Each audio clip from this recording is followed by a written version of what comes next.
recording it. So let me just introduce Professor Unni. Professor Jeemol Unni teaches at Amrut Mody School of Management at Ahmedabad University. Before joining that place, she was the director of IRMA, that is the Institute of Rural Management, and the RBI Chair Professor of Economics. She is currently a member of Standing Committee of Economic Statistics, which is constituted by the Government of India. She is a specialist in labor economics. Her special research focuses in areas of rural and urban labor market, in informalization of labor, production system, and the gender implication of the entire process. In addition, her research addresses the issues of returns to education and social protection to informal workers, including both social and economic security and women entrepreneurship. Ma'am is also on the editorial board of journals like Indian Journal of Labor Economics and the Journal of Development Policy and Practice. I welcome ma'am and she is towards all this. Okay, so okay, you can see the screen. Yes. Share showing up, right? Yeah. Yes, yes. We can Yes, see yes.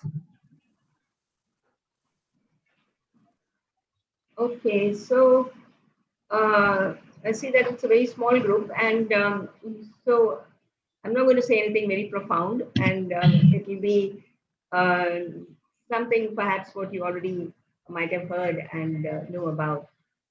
So you can stop me at any time if you want to ask any questions or you want to know something more in detail. Yeah, so this was a topic given to me, female informal workers and COVID-19. So broadly, I'll be talking about a few of these things. One, just a broad idea of what they're saying about the global impact. It's basically the Oxford report. What are they saying? Oxfam report. What are they saying has been the global impact on women? Then my forte, as most of you know, is economic impact. So we look at the different kind of sources of data which are there and try to figure out what is it that they're saying. And it's national level data mostly, and maybe a little from our survey. We did a survey of informal workers, low-income workers in Ahmedabad city, and I'll use some of those results to sort of explain some of these things. And then I talk about the social impact, which is everything including security and all that. But depending on the time, I will basically talk about the idea of domestic violence and how that affects the women in the informal workforce, and attitudes towards domestic violence. It almost perpetuates it, the attitude that men and women have towards domestic violence. And then just a last slide on a few things. One thing I'd like to emphasize is briefly is organizing. Because I work a lot with Seva and their global outfit called WeGo and so on. And I really do think that organizing in the form of associations or trade unions or any other member-based organization is a support system for informal workers.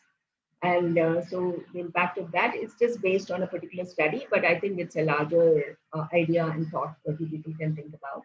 And then some other solutions that people have been suggesting. My main focus will be on the economic impact. So this is as estimated by the Oxfam report, which came out recently. And they have estimated the global impact of this COVID on women. And they say that the cost to women at least $800 billion in lost income in the year 2020. 2021, we really have very little information because it's just started in April and its effect we're really going to see in May and so on, which is like, equivalent to the GDP of 98 countries according to them. So globally, women have lost 64 million jobs, which is 5% of the women's labor force, whereas for men, the loss is less. Now, this is a recurring theme. Almost every single study is now showing this, how women's employment is more affected than male employment. So it has a harsher impact on women. And one of the reasons, there are many reasons why it has a harsher impact on women, and you can all imagine that.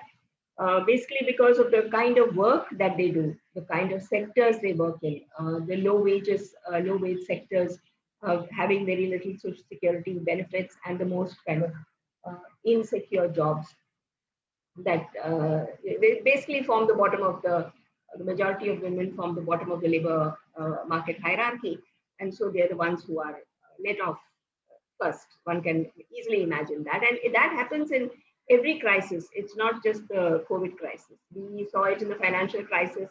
We have seen it in demonetization. We recently had a paper on that, and then now the COVID. That's a normal.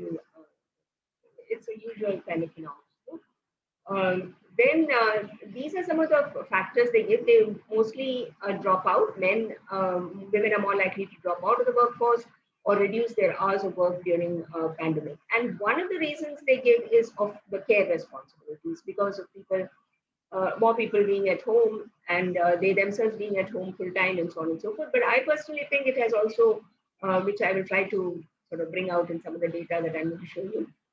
It's a kind of a lack of demand for their work. It's a kind of a discouraged worker effect. So they just drop out of the labor force, whereas the men try to find some other activity. They try to move into self-employment and so on. Basically, that's the story that I'm going to try and find for you using national level data.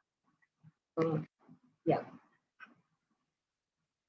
Okay, so currently we are in this second wave of the COVID, and as we know that it's more of a health crisis. It seems to be more of a health crisis at this point in time, and the people, government, everybody is just kind of struggling to figure out how to handle this. The public and private systems all seem to be kind of caving in. But then at the same time, we are having these lockdowns. When I started to think about this, we had lockdown in 1 or 2 states, but now increasingly a large number of states are having it, including our neighboring Maharashtra, the other side, Rajasthan, Delhi, a number of states, Karnataka, Kerala, they're all having lockdown. So the impact of this, as we will now, when I show you the data, the impact looks very mild. As of now, but really the impact, if you had asked me to speak in June, I'm sure this, whatever effect I'm trying to say now would be much more striking later.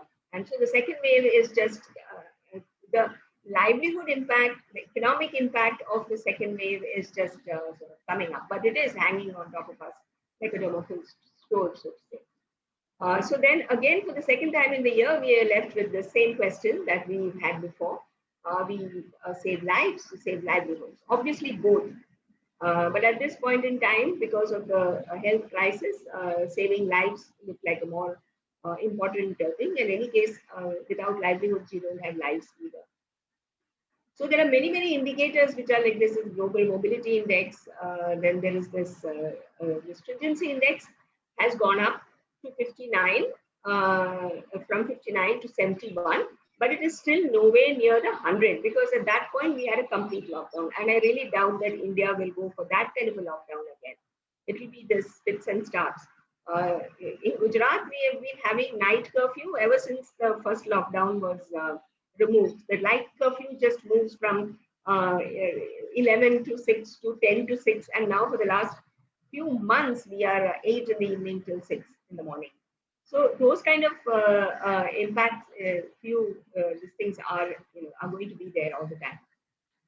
Yeah, So now to look at the, yes? I had a clarification question. What is this Oxford Stringency Index? I'm not aware of. So that is an index there. That's a very interesting index. It is trying to show to what extent lockdown type measures have been undertaken by countries. So we had, 100 is the worst, it's the maximum lockdown. And that is what literally only our country had almost in that period, April, May, March 24th, 2020.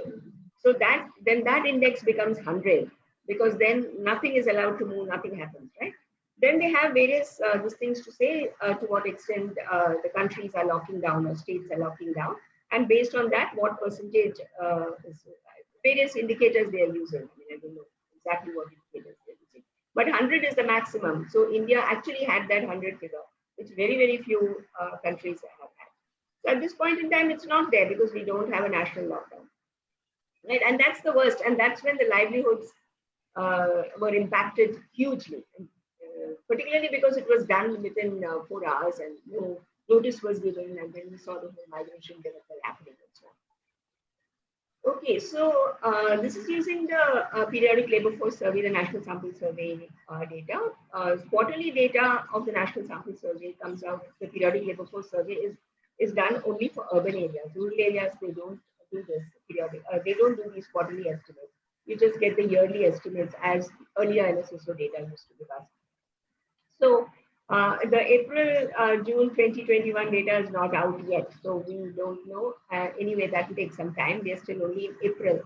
So I've just put in the April-June of all these. So their quarterly data, I've just picked April-June because April-June 2020 was our 100% lockdown, right? That stringent lockdown that we had.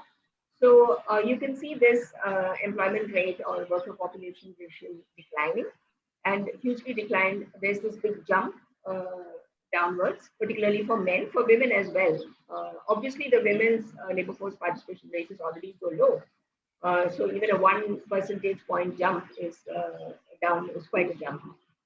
And then if you look at the unemployment rate, now this is an interesting thing that the male unemployment rate seems to jump like this in April 2020 last year from 8 to 20. Now, this is open unemployment. So open unemployment, this is the weekly status. Current weekly status is the status, the only one that they do for the quarterly estimates in the NSSO. So it's jumped from 8 to 20. Now, open unemployment is something that we have very little of in India, right? Normally, it would be 4, 5 and things like that.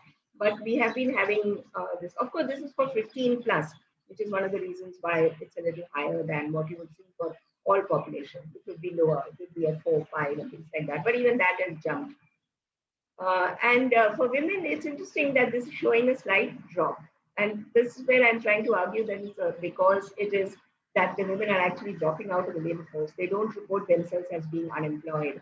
So you don't see that. Either they're employed or they are more or less going out of the labor force. But still 10% and 12% is quite a high unemployment rate. So if you think of it in terms of the first wave of thing, it had a very drastic impact. Huge drop in employment, dip in the female labor force was less. Unemployment rates are rising very drastically for men, but then it falls for women. So I'm wondering whether this is probably some kind of a discouraged worker effect, where the women don't really they know that the jobs are shrinking. They are unlikely to get jobs, so they don't actually go out and search jobs. Instead, they just drop out. And men continue to search for work because they report themselves as unemployed. Now, this is the data which now everyone is using because of the fact that this is a monthly data. This is the CMI, Consumer Pyramids, Household Pyramids data. Which everyone has been using. Estimates are now, and you have Mahesh Vyas reporting on this every now and then. All the newspapers carry this. So I have taken this. So this is a monthly thing, and the last available at this point in time is April 21. And you can see this from, you can see it from 2014. But I've taken this from 20 to April 21, and that huge drop that we saw in the NSSO. Data, the PLFS data, the same thing you see here. So this one on top is the male employment, and this is the female employment. So you see this drop in the first period. This is urban. Of course, these people have both urban and rural, though I still think that the urban data is a little not so good, because even though their samples are larger, the urban data is better. Their rural data, one of the problems with their rural data, if you look at their labor force participation rates in rural areas, is very low. I have pointed this out to Mahesh Vyas also. He insists that they have very large samples and etc. etc. But there is something the matter with the rural employment rate. See, they're getting this kind of 10, whereas the NSSO rural employment rates will be at least 15 or 20. And for 15 plus, it will be more than that. But anyway, that's not our concern here now. So this big drop that we saw in employment in the first wave of the pandemic, we are not seeing it here in the second wave of the pandemic as yet. But like I said, since the stringent lockouts are just, stringent lockout is not there, lockdown is not there, but state-wise, this thing is happening. So the month of May, we are definitely going to get a greater dip than this because a large number of states have now declared a lockdown all the way to 24th of May and up to 31st, some states have declared. But you see this drop. Here, what happens is that you are seeing it more in rural areas and you're seeing it more for women rather than this. But if you look at the, in the case of this thing, it was not, rural is also showing a dip, but it was much more pronounced in urban areas as well. But here, urban areas is not showing that much of a decline as yet, but the rural areas are showing this great decline. Here, of course, we know that everything shut down fully and the migrants started to go back and so on and so forth. So some kind of an explanation for this using the CMI data. So first wave shows a similar dip for men and women as we saw in the PLFS NSSO data. And employment, dip in employment for women was just a little less in the first wave. But in the second wave, employment appears at this point in time muted. I expect it to show up more in May, but it is muted. And we are not, I mean, everything has not shut down. All economic activity has not shut down. So because of which we are showing a very low sort of decline in urban areas more so. Rural areas are seeing a greater drift in the employment rate. So either jobs are not there, maybe the agricultural activity is not going on at this point in time in April, or there are more people at this point in time in rural areas not having gone back or whatever it is. Rural area dip is greater, and women women also are showing a greater decline, particularly in rural areas. Many explanations the government is giving as to why the second wave is not going to be as bad as the first wave. We had Nirmala Sitharaman saying that people have adjusted now, industry has adjusted, the finance ministry was putting out things like that. And today's newspaper, the RBI governor has said that the second wave is limited because the lockdowns are just localized. And also industry has sort of adapted to the work from home protocol. So, they were not just, struggling with it. It was already there, the protocols, and they're just following it. And then online delivery systems, e-commerce and so on have picked up while they were struggling with that in the beginning of the first wave. And similarly, digital payments have also supposedly improved. And that this is a comment that he's making. You'll have to really go and look at what the RBI data is showing on digital payments, because they have a very good data set on that to see if we wait for May, June, we'll be able to make out whether digital payments has really gone up, or if this is just a hope during the second wave. So basically, point being that the second wave has not quite had such a bad impact as so far. But now this unemployment data, also the CMI, also this monthly same period, there you can see that the unemployment rate. So I am trying to make something out of what is an unemployment rate and a greater unemployment rate. I've tried to figure out from the CMI people what this means. But I have a feeling it's the way that they are asking it, that you are seeing this huge difference. So the unemployment rate is, when you look at the NSSO unemployment rate, it is people who are actively seeking and looking for work, and those who are unemployed and not seeking for work. That's it. But in my opinion, of course, I'm an NSSO person all my life. So they train their investigators very well. So they're really only picking up unemployment. in the sense that the person is actively looking for job, but is unemployment and not actively looking for job. That's what they pick up. And that, but here, this people's unemployment rate is only if you are actively looking for work. And the other category of actively looking, unemployed, actively looking for work, plus unemployed and not actively looking for work is what they're calling this greater unemployment rate. Even if you have that, you can't see this kind of a difference. So if you look at now, this upper curve is female and this lower curve is male. So the unemployment rate in the first wave for women was 30%, and the greater unemployment rate in the first wave was 60%. So the difference between people who are actively looking for work and people who say that they are not necessarily actively looking for work is like double, like 30% and here 60%. Unemployment rate, okay, to the total labor force participation. And if you look at the men, that difference is not so high in the first one. And in the second one, here, sorry, men are here. So, so this was double. And if you look at the second wave, the women, again, it is double actually. This is 30. This particular one is 30. And this one is 15. So even though the unemployment rate is lower as compared to the first wave, as we were seeing in the employment rates, the greater labor force, greater unemployment rate for women is still double. That means, again, you have a lot of women who are not actively, again, in my interpretation of this, that they are actually outside the labor force and somehow they have been captured as being this unemployed. So this is what I would like to call the discouraged worker effect, because you don't see it for men. I'll just show you the script later on, but I just wanted to emphasize this, the graphic presentation. So for men, this difference was there, but it was not double in the first wave. And in the second wave, they're almost the same. It's actually 9 and 7. So there is no, that group of people who say they are not actively looking for work hardly existed. They are unemployed, but unemployed and not actively looking for work hardly existed among men.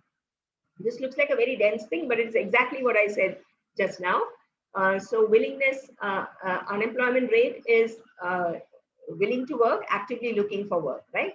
So it was 30% in the in the first 2021, and for men it was 24. In the second wave, the rise in unemployment rate was not so high. It was 17 for men, for women, and 7 for men. So just like the employment rate is muted, so this in the second wave, the employment rate was muted, the unemployment rate is also muted, at least so far. So this greater unemployment rate, because they are including these people who are supposedly unemployed and not actively looking for work, my feeling is that they are misinterpreting this, and these are people who have actually dropped out of the labor force, but are somehow reporting themselves as being unemployed. And that is what I'm calling as a greater discouraged worker effect for women. So if you look at this for women, both in the first wave, this greater unemployment rate is 60 versus 30 unemployment rate in the first wave. That is the greater unemployment work. People who might have dropped out of the labor force but reporting unemployment is like double. And the same thing continues in the second wave. It is still double, 31% and 17%. In the second wave, just the unemployment rate for women was 17, but the greater unemployment rate for women was 31%. So again, it is double. But if you look at the men, there was some difference in the first wave, but in the second wave, there is no difference. That is, both have 9% and 7%. So there are no men who are reporting unemployment and not actively looking for work, whereas among women, there is this very large. So my call on this is that I think what is happening is that women are dropping out of the labor force, and this was common in both the waves. The percentage of women who are reporting that is a little less in the second wave, but in both the waves, they have this great difference between those who are reporting as unemployed and looking for work and those who are not, which I personally think is dropping out of the labor force. This is something that one needs to investigate. What I think is happening is that women are just dropping out rather than trying to look for jobs. Okay, so that was the CMI, and so I don't know whether all of you have seen the Azim Premji's latest State of Working India. So they're doing a good job. And here they have actually used the CMI data only. It's the same data that they have used. And because the CMI report has, I mean, their report has just come out, this is actually about the first wave. But it gives us a kind of an indication of what is it that is, what actually happens to women's employment. And this is the phenomenon that you are seeing everywhere. Like I said, every kind of macroeconomic shock is giving us this. In India, the demonetization or earlier financial shocks that other countries have had. So here, if you look at it, this is the first wave, like I said. So in the first wave of the lockdown, this is all about the first wave in the lockdown. 61% of working men remained employed. That is this yellow color. And among the women, it's only 18% who remained unemployed. So they're looking at December 19 to April 20 and December 2020 panel. So basically, they're looking at that November, December, that particular wave, that last part of the wave. Right. So for men, the people who lost jobs and did not return to work, that is this red color thing, no recovery, was only 7%. And for women, if you see, it is like almost 50%. 47% of the women never returned to work after the lockdown. So they're looking at the lockdown period and the period after the lockdown in 20. So yeah, so basically the point is the same, that women are not able to come back into this. So we have a paper in this journal on social and economic development where we call it no second chances for women. Because we see this phenomenon, and there we are looking at CMI data, but we are looking at the demonetization period. And there again, you see that the men are able to shift to different kind of self-employed activity. If they get out of the casual labor, they move to some other activity, but women don't go back to any other activity. So they basically drop out of the labor force. And this happened during the demonetization period. And we are basically seeing the same thing in the case of this COVID period, according to the CMI data. Our paper is also based on the CMI data. Okay, so this is another interesting thing which I noticed only when I was trying to look for data for your talk, for this talk. So this is the self-employed. So you look at these three groups. It is the status in employment. This is the PLFS data. And these are the various rounds up to the last severe lockdown, 19. So these are the quarterly estimates. The same thing that I showed for employment, unemployment, except that this is self-employed, regular employed, and casual labor. So these three groups. These two are supposed to add up to this, but it doesn't. And that's what tells the story, right? I have just lifted this from the report, the quarterly estimates, the report on quarterly estimates.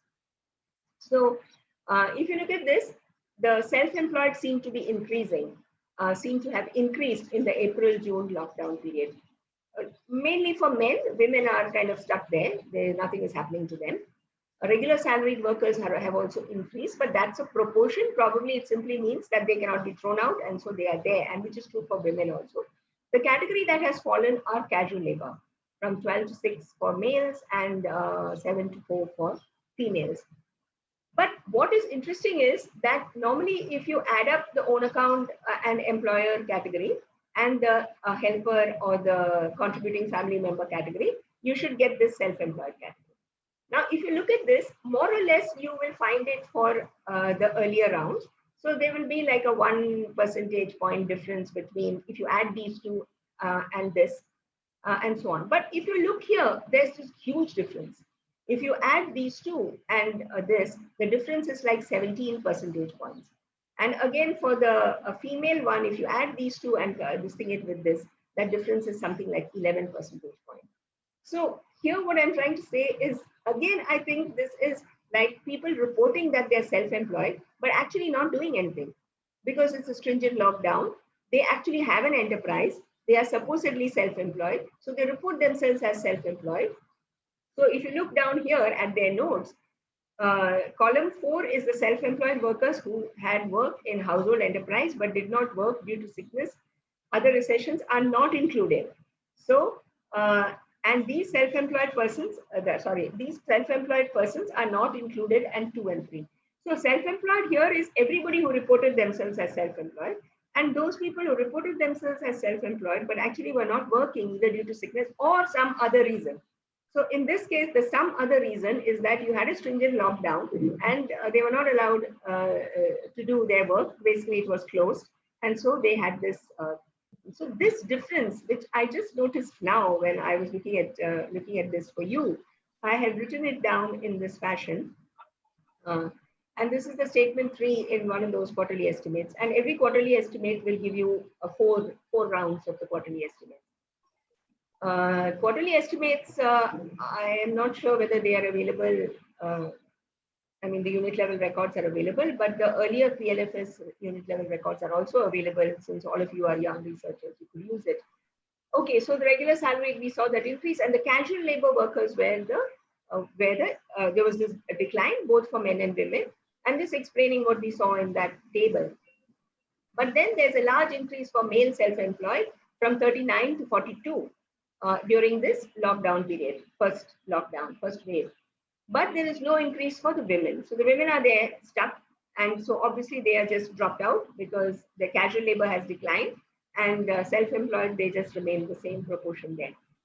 So this implies men who lost jobs were able to move into some kind of self-employed activity, or already had some self-employed activity, or there was family self-employed activity to which they report, which again we saw in the case of the demonetization, where men seem to have moved into some kind of self-employed entrepreneurial kind of activity, either their own or they have joined some other larger firm that they lost work after demonetization.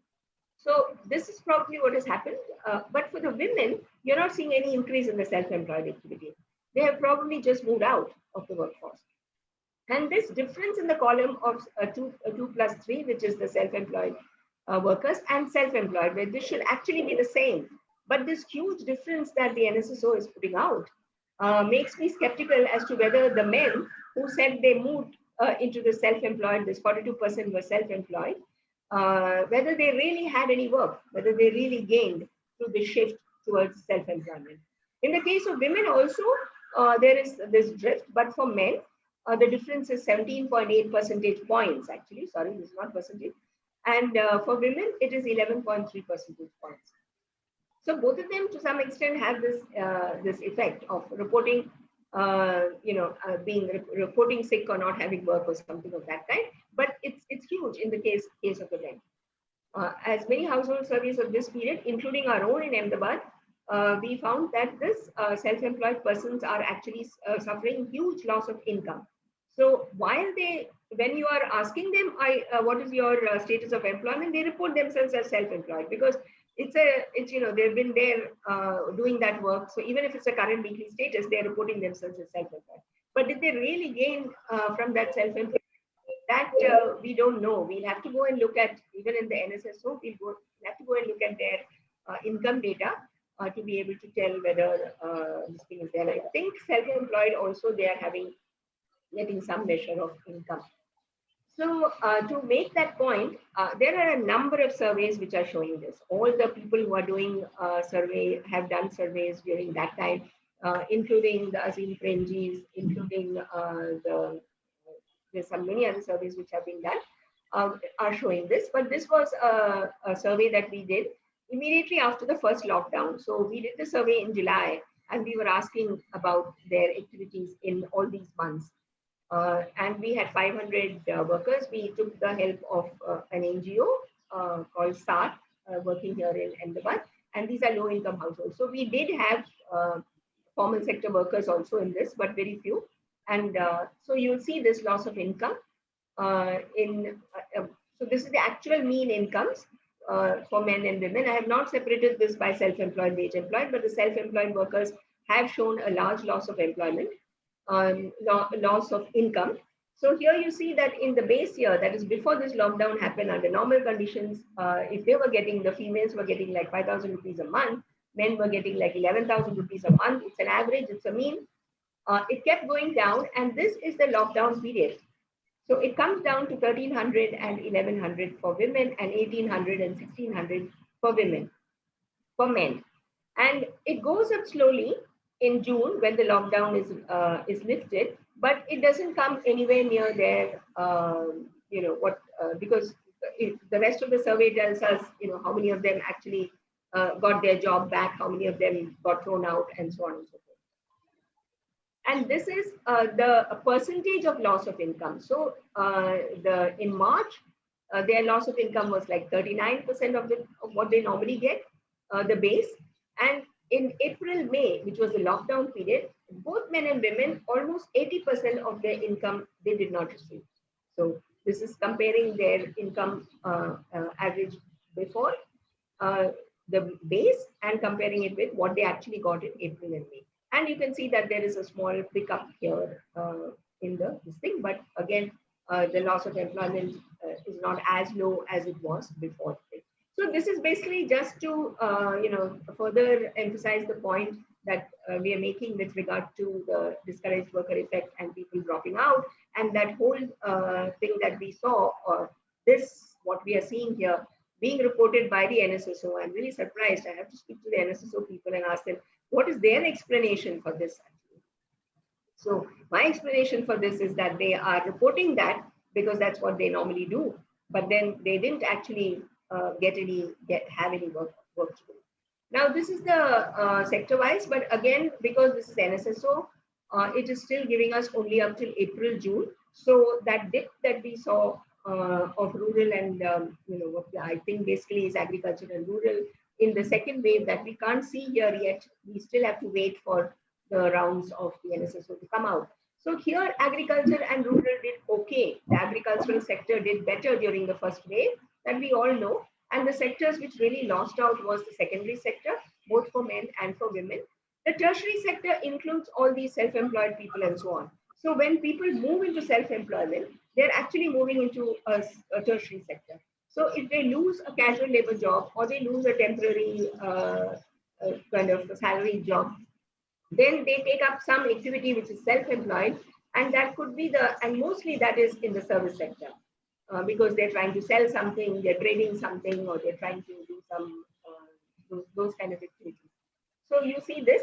So basically the secondary sector lost out, and we don't have much data about the industry-wise in the we can look at the CMI data. Now, at this point in time, all we can say in the second wave is that the rural economy, which has large component, is agricultural, but the non-agricultural sector also must have suffered. And that is why we saw those employment rates dropping and the unemployment rates going up when we were looking at the CMI month-wise data in April 2021. And like I said, we don't have the data for May, and we don't have the data for later.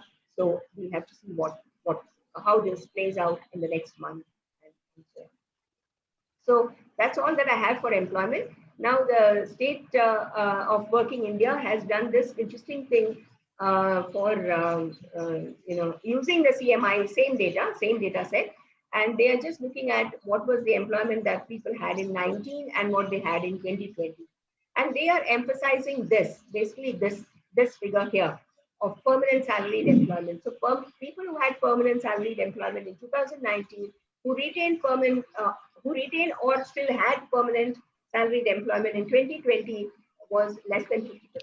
So the rest of the people were moved into informal jobs like casual work, self-employed, or just temporary salaried employment. So this they call a process of informalization, which is an interesting thing. Actually, this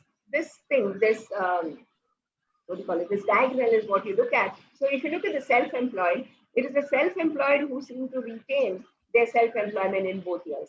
Now, we are not sure whether these are the same self-employed people or whether these are some of these self-employed people, at least 20% of them, have actually come from the activities that they lost, like all these people, right? So we don't know that, but self-employed people seem to, the proportion of self-employed people seems to have retained in this thing, and it is so this informalization process is what we're trying to say. So now I'll move faster. I think we don't have too much of time, right? It's fine. Are we getting any questions at all in your chat box? We generally have the question answer after the section gets over. So the participant raises their hand and they themselves ask the question. But if you really want to have a question, I have one. Yes, please do. My question was, you said that there is a difference between self-reporting, self-employment and real economic activity. You showed to us, especially with the men. So I was wondering whether it has to do with shame. I don't, Shame. yes, I'm not working and I don't want to say that I'm not working. I'm saying I'm doing something self-employed. Dhanda kar rahe hain. I mean, like in Gujarat, we used to hear. Yeah, it's not so much. I don't know about shame because I don't. That thought doesn't enter my economic brain. But it is basically that they consider themselves the breadwinner, right? So I mean, the men feel that they should be working. So if they're not working, then they consider themselves unemployed. Whereas women are quite happy to say that they are undertaking care work. And that's why you're getting a lot of explanations by a lot of other organizations saying that the reason why the men are dropping out of the workforce is because the care work has increased. Now, men won't say that it is another way of saying shame. I mean, in the sense that they don't want to report that they're doing care work, right? So then the question is, they report themselves as unemployed, but they know, just like the women, that it's discouraged worker effect, and they're not going to get a job, and so then they don't look for work, right? They're not actively looking for work. So what you're saying is probably correct, and oops, I'm sorry, what I got there.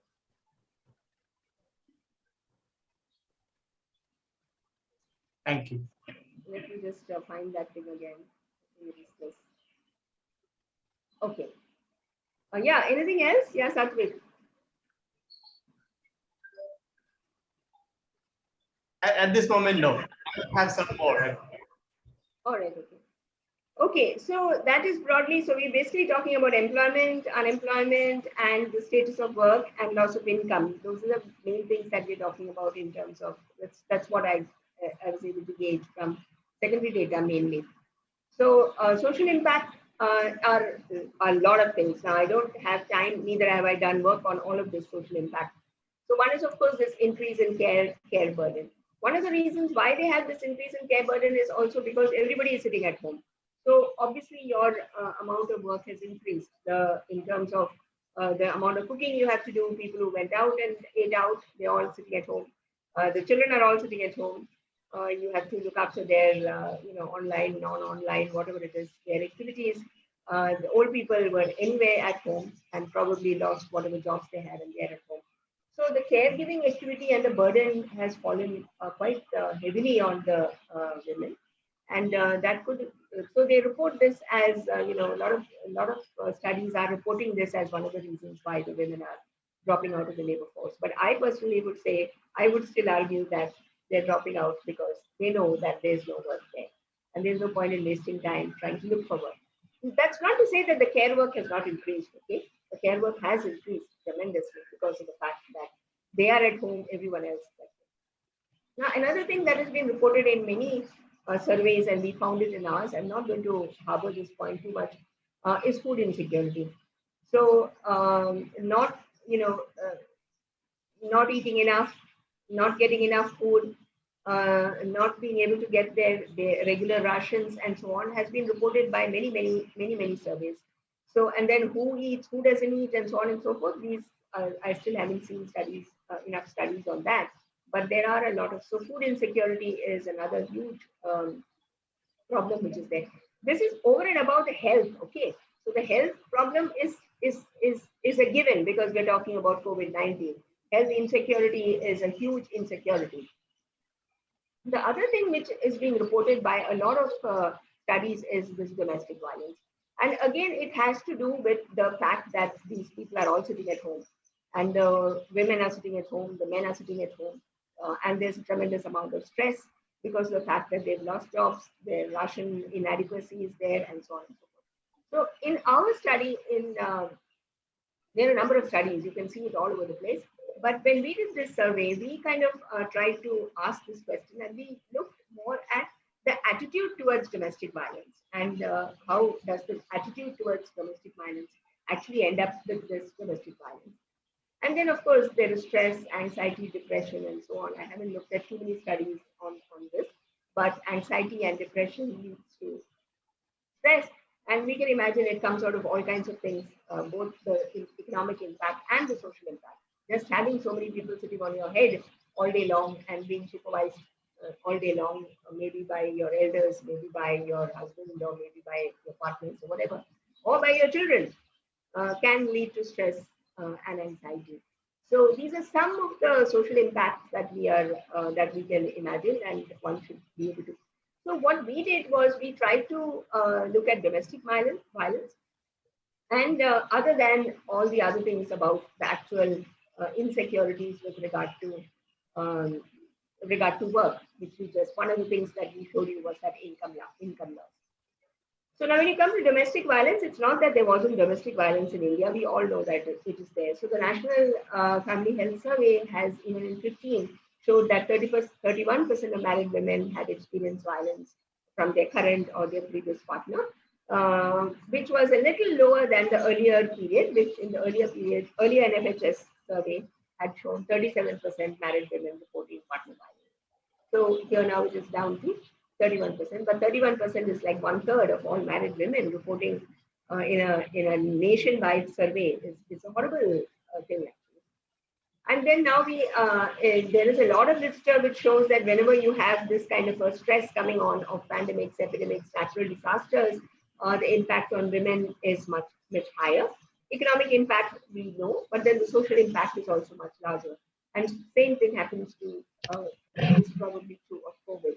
Now we know that the National Commission for Women have reported in April 2020 during the first lockdown that they got a lot more calls, and there is some number to that which I am not reporting, more calls for help on their domestic violence helpline. So these are all the national level indicators saying that domestic violence is a problem. As an economist, I rarely dwell on this factor of domestic violence.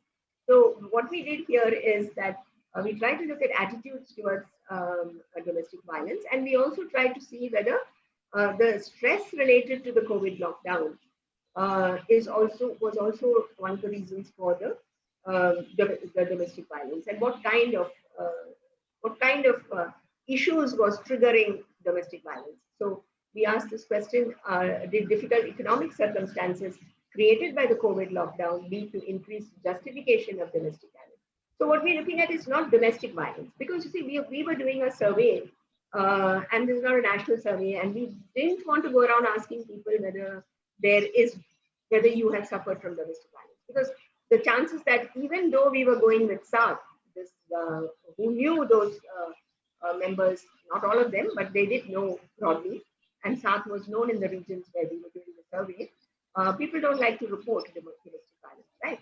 So basically, we turned it into a generic question with regard to the attitude towards domestic violence and what would be a justification for that. So the way we did it was, so I have a couple of co-authors from the Indian Institute of Management in Ahmedabad here, faculty members here, and one of them is a marketing professor, and she has more of this psychology related, we call it this scaling kind of way in which you calculate, you can measure this kind of thing. So, so what is the justification for domestic violence? So there are studies which say that critical factor that works against domestic violence is when women actually justify the violence against them. And you often see this, so that is what we were checking for, attitude towards domestic violence. So the NFHS 15-16 also found this attitude, that is justification for domestic violence, more women justify domestic violence and wife beating and so on and so forth, rather than more than the men. women versus men were okay with domestic violence, and they have a series of questions as to why when is it okay for the domestic violence to occur. And we used some of those questions, and the two which showed up as in the 15-16 national survey, NFHS survey, was if the partner felt that they were neglecting the children, or if they argued back at them. We actually, as you see the data when I show you, we also found that the justification, women were more likely to say that it's okay if there is violence when you neglect the child, or argue with the in-laws. That was one of the questions we got. Not argue with the husband. We didn't ask that question, I think. Argue with the... so in our survey, we did all this, of course. We looked at the effect on employment, income, basic food, healthcare, and so on, and the idea of the fear of coronavirus, and the attitude, and then the attitude towards domestic violence. So we used these questions. We had to iterate quite a bit and do a lot of pilot surveys, talk to the research team, talk to this NGO SAT and their members to be able to figure out what question we can actually ask and get a sensible answer. So we had to, discard almost half, 200, 300 survey questionnaires we had to discard because, to convey what we are trying to say, we felt that they're not getting the respondent is not quite understanding, the interviewer is not understood, is not able to convey to the respondent the question as well. So we had to do a lot of work to be able to get 500, we had to discard the entire first set and then go again and do this. So we still did it for these 500 workers. So attitude towards domestic. So what we did was we kind of primed the respondents. That is, it's a kind of a treatment effect. Okay?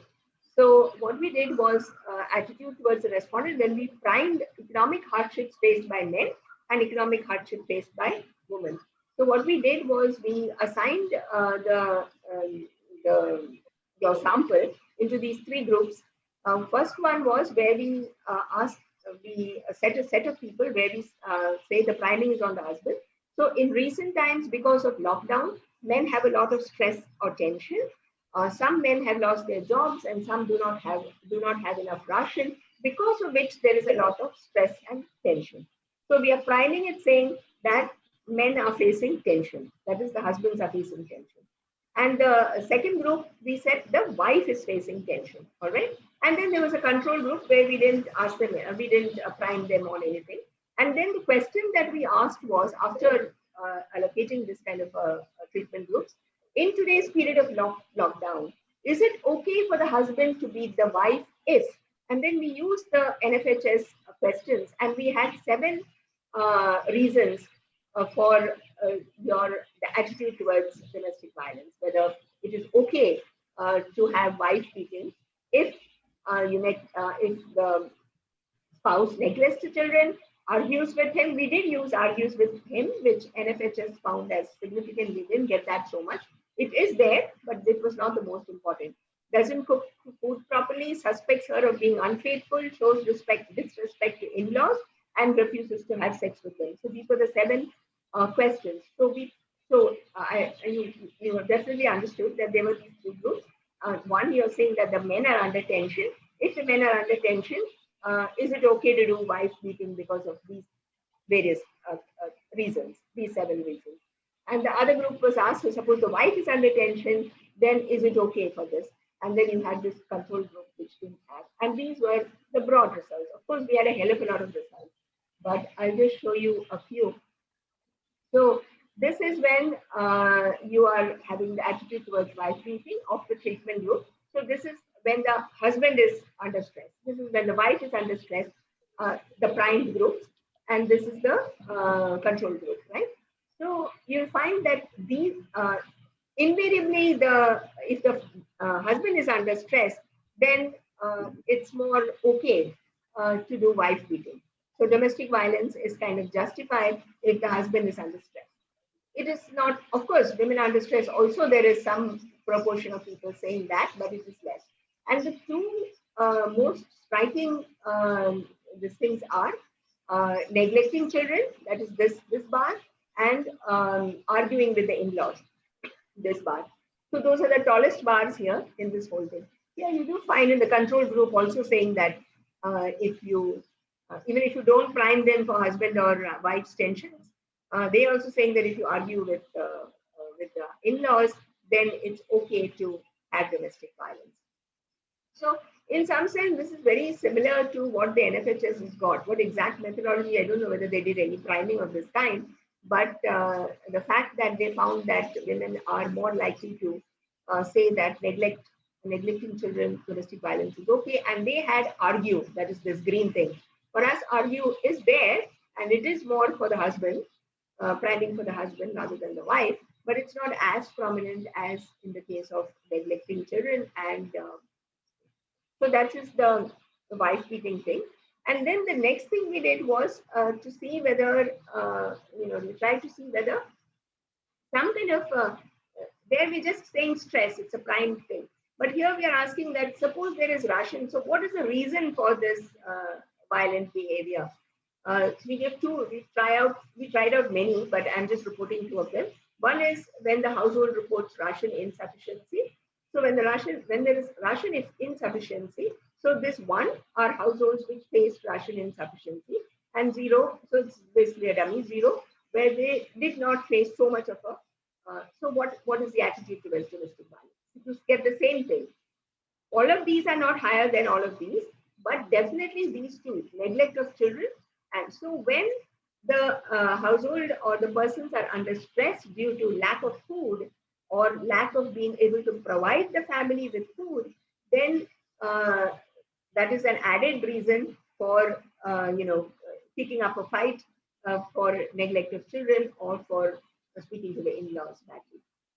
So that was one, economic stress. So basically what we were trying to do is to see whether is there some economic justification also for why this domestic violence is happening. So that is where we went with this. And we did a couple of things, but there's one more I'm trying to, I'll show you, which is fear of corona. So that was another question we asked every respondent, whether you are, whether you are afraid of this coronavirus. And then we tried to see whether that being that stress of having coronavirus and the impact of that, which the impact of coronavirus is also losing jobs also, all right, okay? And having coronavirus is also having less ration and so on and so forth. So there is a economic and corona fear all put together. So again, you get the same thing that all of them are not higher for greater fear. So there was a, like I said, we had a scaling thing, so less than 3 and more than 3. And you get the same thing, neglecting children and having, arguing with your in-laws was a justification for, you have this stress of coronavirus and then you, people support domestic violence. That is okay. Domestic violence is okay because they're facing this kind of stress. And then the main things that they kind of triggers it is neglect of children. And so this was one of the social impacts, the large, huge social impact actually. And I can stop here. It's already 7:30. But I just wanted to say that there are studies which are saying that this is just one study where some kind of support to women in terms of an organization which can support them or listen to them or something like that reduces stress and anxiety. And this is one study which has been done in Pune on domestic workers. And they kind of find that women who domestic workers who were working with an organization were organized and unorganized. And the unorganized people, but the unorganized people, I'll show you this thing. The unorganized workers, they actually had higher incomes, but then they had the ones which were organized. So what they do is they show that anxiety and depression, it's a kind of a psychological study. Anxiety and depression creates tension, creates stress, and the stress was less for women who were organized. So organization is organized workers is one of the solutions to, obviously a lot of things, even getting employment or getting some kind of relief and so on and so forth. And these are just very simple solutions to all the factors which can affect you. One is the food security, health insecurity, and strengthening PHCs. Some of the solutions are this one ration, one card. They have done this, but a very little. If you look at the studies which are actually looking at whether people have got one ration, have been able to. I'm not giving you all the references here, but there are articles which are showing that even after having this scheme, a lot of the people who suffered during the coronavirus, particularly the migrants, were not able to access, a food in spite of this one ration, one card system having been supposedly brought portability basically. But now this portability thing has to be there not just for ration; it has to be for every kind of social security thing. Now with your Aadhaar and so forth, it should be able to do. We should be able to do that. I think the pension schemes and things like that have come under portability, but nothing much else. And then there is a lot of talk about that Ayushman Bharat and all that, but the number of people who are registered under, so that is health insurance. Should have portability with that as well, so that in any town you should be able to register and get the insurance and so on. So I'll stop here. There are suggestions that corporate CSR money should be used to set up the infrastructure. Now, social infrastructure is a huge, huge, huge problem. We have spent our 70 years, or rather the first 30 years, but okay, the rest 40 years we have spent bringing down, 30 years we have spent bringing down our social infrastructure and putting everything into insurance schemes. And right from the day when they started to do that after the reforms, a lot of people have been arguing against it. But you see the real impact now because the public primary healthcare centers are not there, the urban sub-centers are not there, and then where do the people go? All right, I'll stop here. And yeah. Thank you so much, ma'am. There's some question here. Lucky. Oh, hi, Lucky. So I'll just read out the question from Lucky. He's asking, can we see the same pattern of women's informal job loss in the second wave lockdown as compared to the first wave? If yes, then what's to be the immediate response of the government? Can I just add on to that question because it's just another elaboration? That same pattern of women's informal job second wave lockdown compared to the first wave, if yes, then what should be the immediate response of the government towards it? Yeah. Okay. Yeah, Anisha. So, ma'am, it is something like this. In the first and the second lockdown, you see this overall informalization. Like men who were earlier working in like a permanent position have now moved to more like a temporary position or an informal position. They have accepted something like that. For women, I have seen that they already were in a more precarious informal sector. And with the coming in of like projections and predictions of a third wave, do you see that there will ever be a recovery for women who are already in such a informal setup? Would there be sort of a substitution that would kick in and they would be like, okay, there will be no recovery because you may find a substitute for that kind of job? And this is a very difficult question because ultimately, what job are they going to get? It is basically based on their skill, right? So what do they have? I mean, do they have an education? Do they have an education which is true for all informal workers? It's not just women, but women are obviously one step lower in terms of what education they have received, whether they have any skill, whether they have any, So all that put together, what can we expect? So this is not a today, tomorrow kind of situation. It has to start from schooling. Education, quality education, etc., etc. You forget that. But then in the already existing working women, there are many things that can be done because there are skills that they do possess and some kind of training for them. But then, where do they get their job offers or the demand? Suppose it's a self-employed activity. Where do they get their demand? Where do they get their who's going to buy from them? So earlier, for small scale industry and all that, there were like quotas reserved for in different kind of products. Like let's just look at the khadi industry. Now the khadi industry it survived only because the government was supporting it. And how is it supporting it besides giving it money and things like that and subsidies and things like that? they were also giving the bulk orders. So all the government hospitals had bed sheets and towels and everything from the khadi. So only khadi was used in government hospitals and so on and so forth. So then that khadi industry was sort of, got that. So there has to be a demand for the product also, right? So tenders, for example. So when this waste picking activity, right? So when they organize, when groups like, that Seva does it, but then you have that KP, what is that, PPP of Pune, right? That Kagad, whatever that's called. They, what do? They bid for tenders from so the government is disposing of papers, other people are this thing of waste and so on and so forth, and they bid for tenders. Now, there could be a way in which these kind of informal workers, which have been organized either into cooperatives or into something else, should be, rather than all this waste is going to big companies. So if you want that, so one of the ways is, if you read, there is this recommendation 104 of formalizing the informal sector of the ILO, which came out in 2018, I think. If you read that, so one of the things they say is not to destroy informal jobs and not to destroy formal jobs. And also it says to be able to give this particular idea of tendering, they've actually written it there. So some kind of I mean, it's almost like I'm arguing for SMEs to be given subsidies or something like that.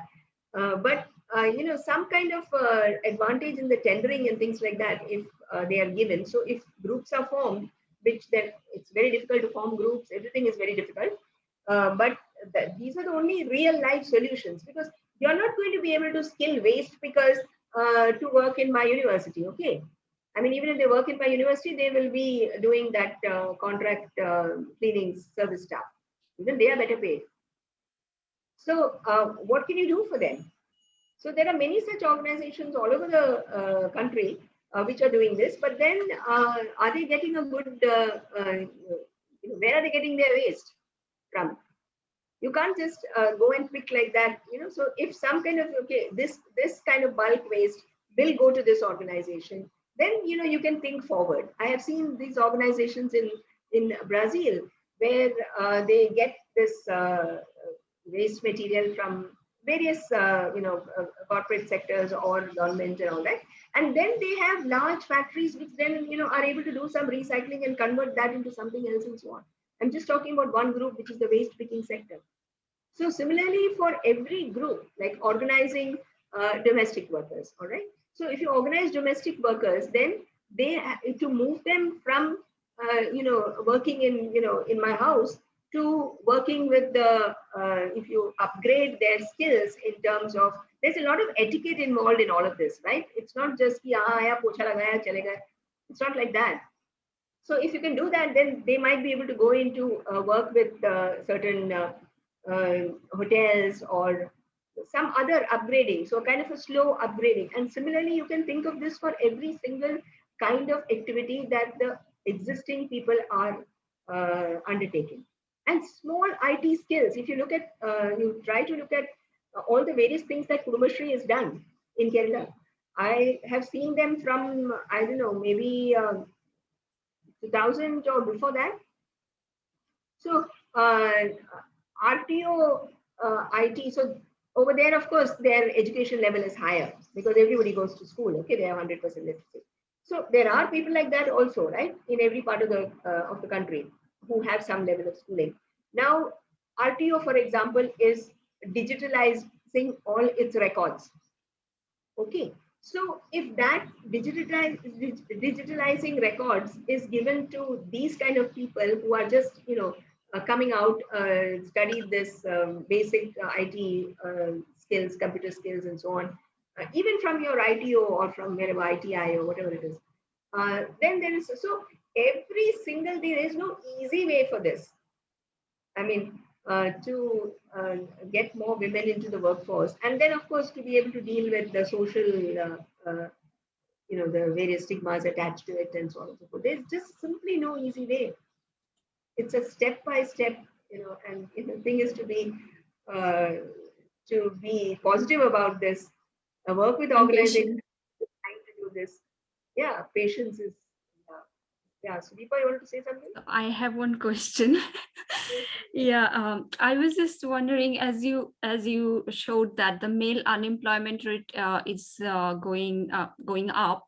It has double of female unemployment rate. So I was thinking that if it has an impact on women's labor force participation rate, that if we are going to see more women coming into those who were never employed or who were not looking for a job coming into the labor force, just because there has been an income loss, that sort of income effect. And the other thing I would also like to ask you to reflect on is the new sort of flexible work arrangement that the pandemic has prepared much of the workplaces to allow work from home. So do you think that that will have an impact on women thinking differently, while because now it can be possible to manage work and caring together? Because work from home, more than women thinking differently, I think we need companies thinking differently to allow for that flexibility, right?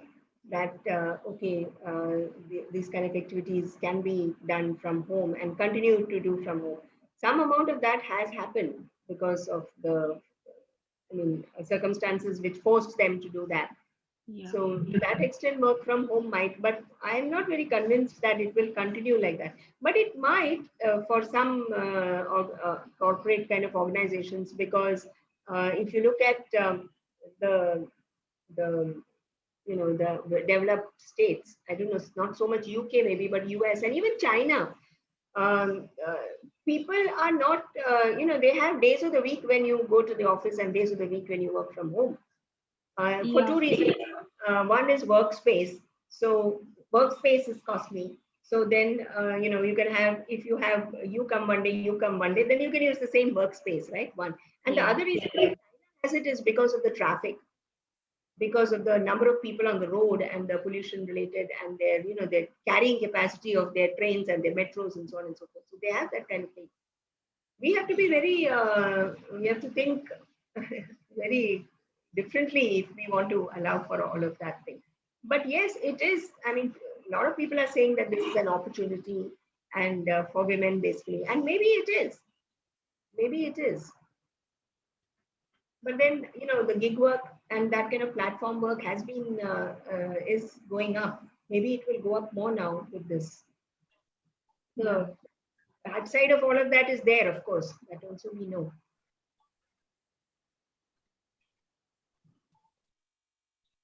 Thank you, Sudeepa.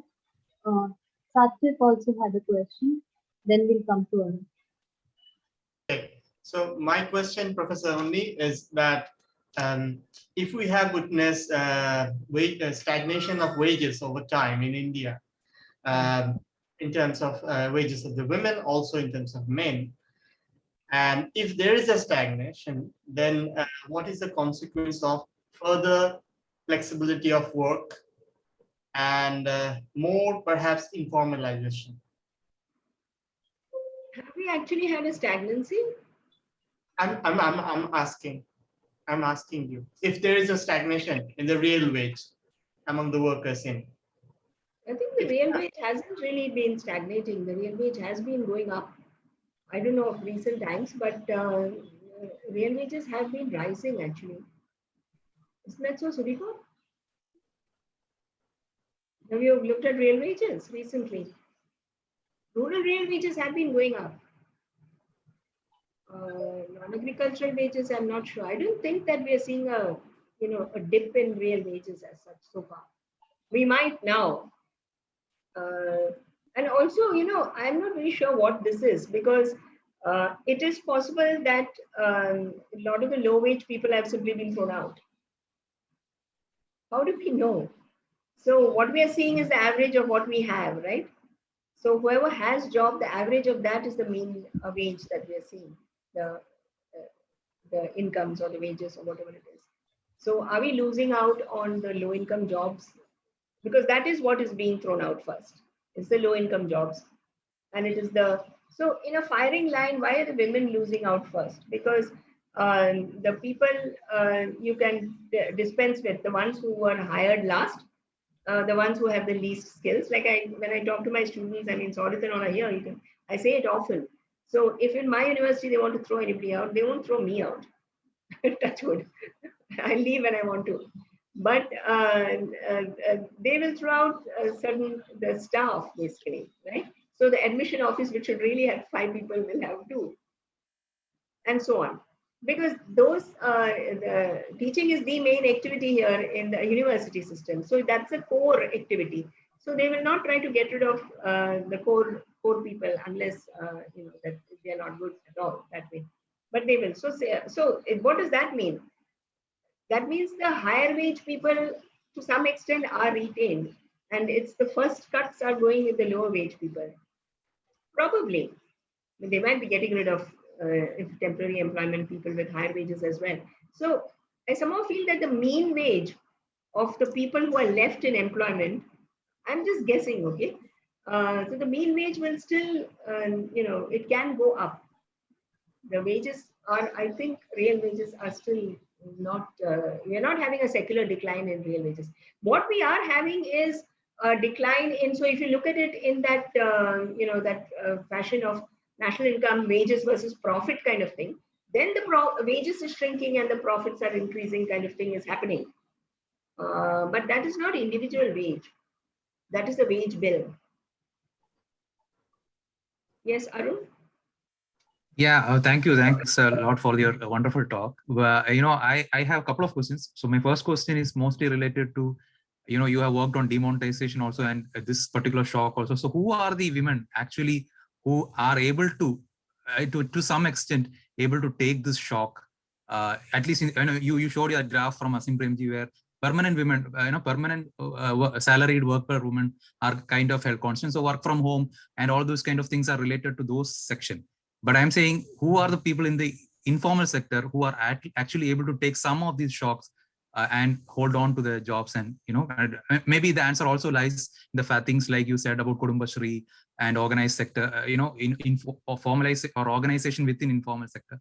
So my question is, who are the people, who are the women who are able to take some of these shocks? That's my question 1. But maybe I will add after your answer. So mostly, the ones that are losing out are the casual workers. So it's the wage employment you'll see dipping like this, and the self-employment seems to be doing okay. But in the demonetization thing, I don't think we took it to that extent, but we looked at the data. Even within the self-employed, the bigger businesses are the ones which are growing, and the smaller businesses are dropping out. And in the case of wage employment, the salaried people are losing. Both were losing actually. Both were losing during the demonetization period. So wages and casual workers were losing out, both for men and women. But it's the self-employment, and in the self-employment, what was happening, I don't think it is. I'm not sure that it was there in that paper, but we looked at it we shredded it and looked at it in various ways. So in the case of self-employed. Overall, if you look at it, the small enterprises are disappearing, are declining, and the larger enterprises are increasing. But then if you look at it by gender, it is the men who are getting into the, it's men's self-employed larger businesses going up, and not so for women. So that is how we have this striking no second chances for women, because wage employed, they are losing out on, and even in self-employment, they are actually losing out. And if you look at those graphs, you just look at it simply as a graph without doing anything, you'll see that the small businesses was rising very nicely till demonetization. And then after that, you get this kind of a dip. If you just look at the raw data. So I think that's where they're losing out actually. Yeah, I had to just add on to that. Maybe this is such kind of shocks, say the pandemic or demonetization, etc., are shocks that probably economists like you who could push into the discipline of economics about redefining work itself, and about time use. And I know that you have written during the Tamil Nadu Kerala election about household women's wage versus time, adding time as a indicator of work. Yeah, sorry. That's just on my blog. Yeah, that is a web blog, and well, you are written about it. So my point is, this is a time to push to idea of time use into calculations of work. What are your reflections on this into economics? I'm not a great time use fan. I happen to chair that committee, though, unfortunately. In the standing committee, the subcommittee on PLFS and time use, I happen to chair. So, but I'm not a great fan of time use because I've actually looked at that data. It's so complex. So you do get those estimates, like you said. I used it in that particular blog piece that I wrote. And so you are able to see that if men spend, it's almost double, like 4 hours. Men hardly spend anything, and women spend 4 hours a day on the care kind of activities and so on. It's very, very. No, I'm not talking about time use data, but I'm saying about the concept of time use. So, why is the domestic violence increasing? Why is so many accessories getting problems with the pandemic higher for women? Because you are not counting the household workers' work. Okay, right. So that again, that becomes a social phenomenon. See, even as economists, so that was a very interesting debate we had because the law, that lady, that Prabha Kotishwaran or whatever, who's in England somewhere, she had written this piece. She's a lawyer.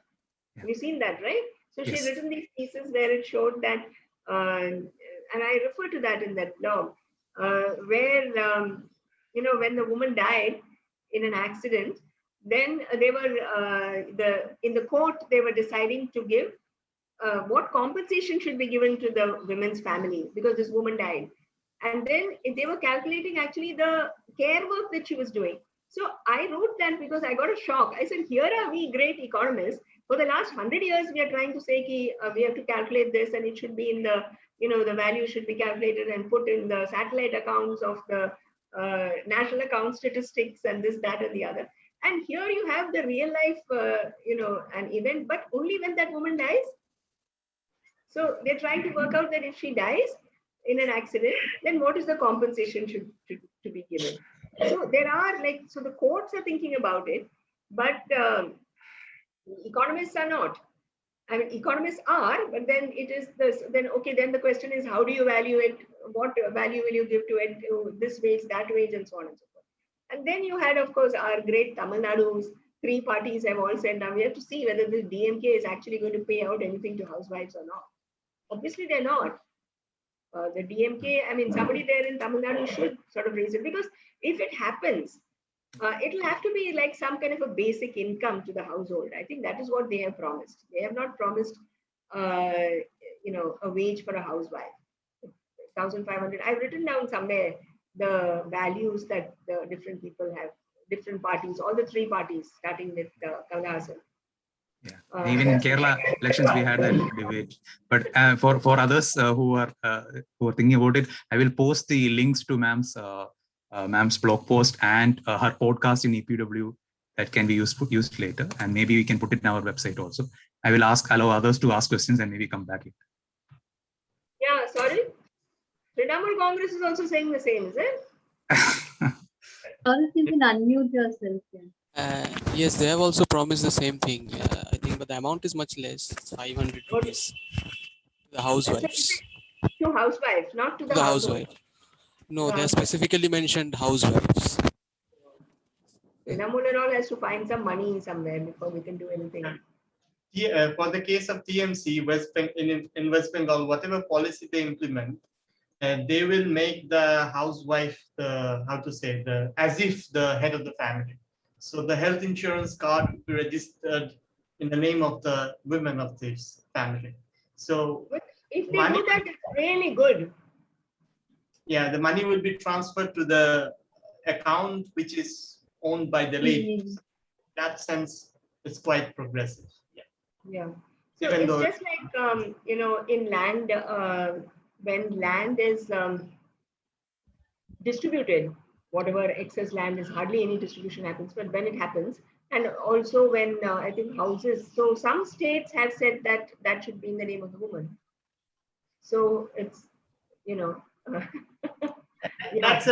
That's a tricky thing that, I mean, unintended consequences of such thing. For example, in West Bengal, many will use many will ask their women in the family name to be registered as the owner of the land, just because the taxes are low. So Just because? the taxes are low. Taxes are low. Right. When you do the mutation. So the that taxes happens are, everywhere actually, not Yeah. just West Bengal. But I've also seen that when they buy a house, they, the loan, when you take a loan, that Yeah. also you get some percentage less if it is in the house is in the name of the woman, first name. You see, I will not disagree with these things, because given the situation that our country is in, everything can only happen in small steps, When you're very young, you think, हाँ अभी हो जाएगा. अरे नहीं हो गया यार. अब मैं तो इतने साल से बैठी हूँ, यही हो रहा है. So we have to, everything has to move in steps. So if it can really be implemented that the whatever loan is given for a house, that if it is in the name of the woman, the loan interest rates will be lower, then there is a chance that the woman will at least get this thing. At least that man won't be able to sell it. Of course, domestic violence है तो कुछ भी कर सकते हैं. But so these are all small steps that are required. And if they give this salary to, this basic income kind of thing, or like Bengal is saying that thing to the housewife, there's no harm at all. In fact, one of the things that we should be doing now is to dole out the whatever 3,000, 5,000 rupees per month for the next 2-3 months. Like they did a little bit in the last lockdown, right?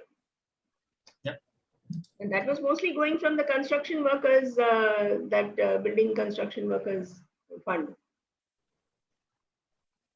Yes, nice talking to you, because it's a small group. I see some 2-3 things here. Is it all? Oh, this is Jeemol Unni. Yeah, Arun has sent your blog link and the so that others can use it. Yeah. There's a Twitter one. Not Yeah. the Twitter one, the one on HPW. No, this is the Twitter. Is it? No. Okay, sure. All right. I think that was quite a discussion that we had. We had planned the session for 1 hour and we stretched to 1.5 hours. Thank you so much, ma'am, for being a part of our series. Thank you all. So all you silent people have nothing to say? You can disagree with everything I say, okay, and you find out for yourself what it is. So I'm only showing you ways in which you can go about doing things, and all of you have so many fantastic gadgets these days and softwares and so on that you can use. You can really play with this data. So I think we'll use that data and research and write to you then if you disagree. All right. Okay, good. Thanks. Thank nice you so talking much. to all of you. Thank you so much, ma'am. And we're looking forward into future associations with you at South Asia. And probably you can also send us the links to your programs at Ahmedabad University. Oh yeah, I'll send it to you, you people, the one that we're doing with Chandrika on Saturday, the conversation series, and then you can send it to whoever's interested. All right. Okay. All right. Thank you very much. Thank you so much. Thank you. Thank you, everyone. Bye. This video was part of the South Asia Working Group on YSI, and we'll have such more videos coming up. Next is Professor Ashmi Deshpande. Please, you're all welcome in that video as well. Right.